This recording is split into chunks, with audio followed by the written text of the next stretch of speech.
fix myself. Look good? Alright. Ready? Alright. Welcome. I haven't recorded in a while, but I've been doing other projects that I'm trying to start and trying to get going.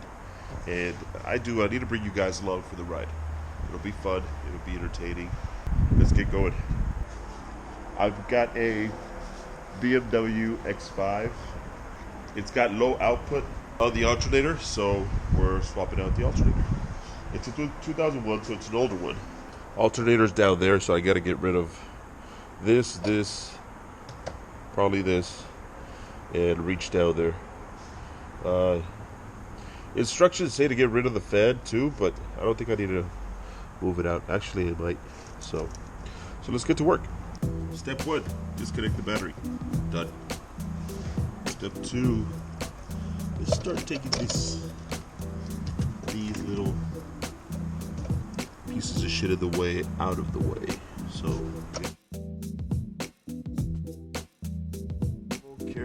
careful, because remember, it's plastic. Actually, let's do this. Plastic likes to break.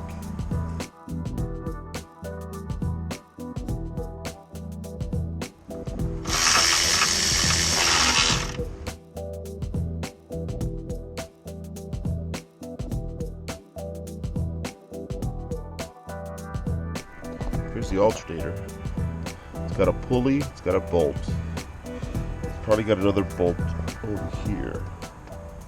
Now, sorry guys, it's been about an hour. I took it off, but it took me about an hour just because phone's ringing. I have to sign for some tires, write a check. The new alternator got here. It's already in there.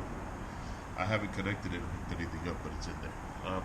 One thing, very important, always compare this old one, to the new one. Always compare it, because the parts people aren't the smartest people in the world.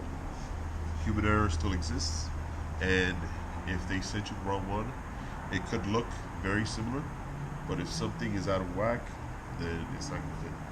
So always take a look at the parts before you put them in. Very important. And this one looks very similar. The other one's already in there, like I said. A little bit of a bitch to get out, just because it's really tight. And here, let me show you.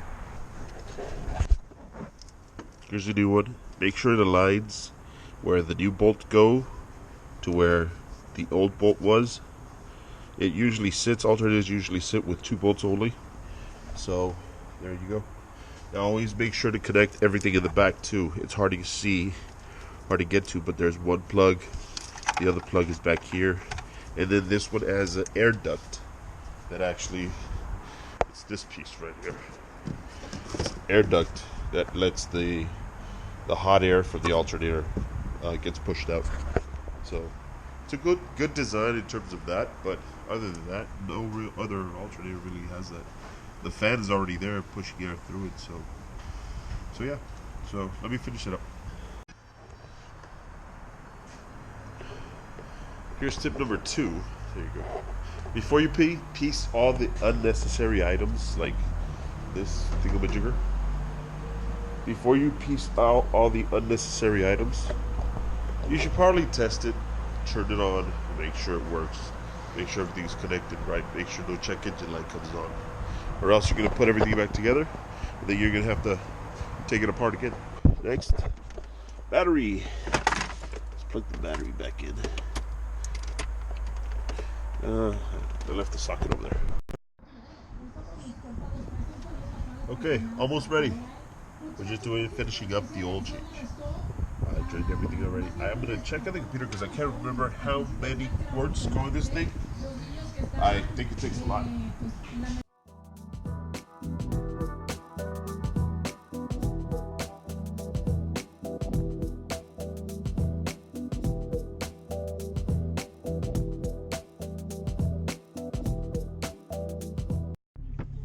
Well, hello. It's 6:45.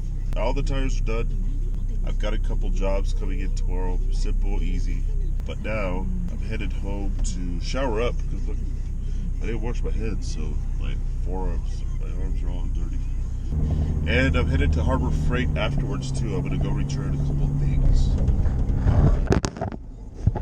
Whoops, you fell. Oof, all right, catch you guys soon. Yo, sup Tire Garage TV. Hey, you saw that video. That video was actually recorded about a year ago. So you got to see me about a year ago. I think I looked a little bigger back then too. But it's all good. And go follow the Instagram. I'll post it up here. The Instagram is for the shop, and then I'll put mine as well right here, so you guys can take a look at that. And thank you for watching. I hope you enjoyed it. And catch you on the next one. All right. Oh, also go support the channel. I'll put the links down below of a few of the tools and stuff. You didn't see me use tools on this one too much, but 3 of the items: that headlamp, that hood lamp that I use on the cars, the headlamp that I use on my forehead, and this handy dandy thing. If you work at a shop or anywhere that you use the phone a lot, this thing works miracles, man. It saves you a lot of time just by answering the phone, boop, right here, versus having the phone like this taking up your time. A lot of times I'm working on a car while I'm still on the phone, and man, it helps out a lot. Time saver. But anyways, go hit those links down below. Anything that you buy, even if you don't buy these items, buy anything from there at all. Whether it be a comb for your hair, whether it be, toenail clippers, whatever the hell you want. Go buy anything off of there, and it helps support the channel. Go buy groceries, some t-shirts, something for Valentine's Day coming up. Hint, hint. So anything that you buy there, anything supports the channel. I appreciate you guys. Thank you for watching. Catch you on the next one. And let's get to work.